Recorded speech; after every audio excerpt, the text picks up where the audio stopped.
What's happening? My name is Rashawn, whichever you choose, and I got a message. This is for entertainment purposes only. Listen, I want to encourage people while you're dating, while you're in relationships, while you're committing, just keep it in your mind that it doesn't matter who you date, who it is. You got to understand that a lot of these relationships are temporary. These relationships are temporary, and many of them are only to teach you a lesson. They're not permanent.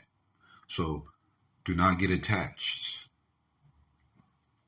A lot of people are building up an unhealthy codependency, unhealthy attachments to these relationships that are only temporary. That's self-sabotaging behavior, you know? That's only going to bring us down. You got to understand, even if you get married, even if you've been with someone for 5, 7 to 10 years or more, even if it's your best friend, even if it's not an intimate relationship, you got to be prepared for any relationship to end.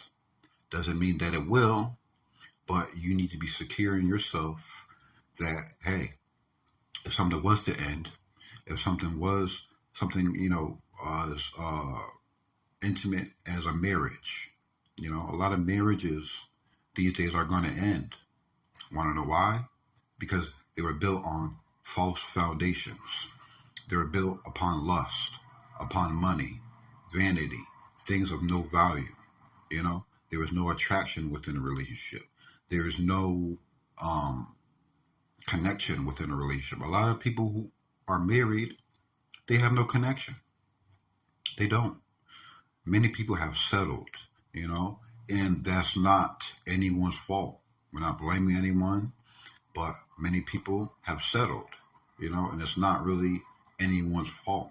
We all have learned different things, different behaviors, circumstances that we've been in that have, taught us certain things and didn't taught us enough about relationships that have enabled us to, commit to certain situations, that may not be for us. And that's fine, as long as you get out of it, as long as you learn, from the experience, that is all that you need. Doesn't matter if you had a failed relationship. It doesn't matter if your marriage is failing. That's a sign to you, it's a sign to us that, hey, I've learned everything that I need to learn here, and it's time to move on. There's something better for me out there, It wasn't meant for me, but I'm about to find what is. I encourage you to do that. Peace.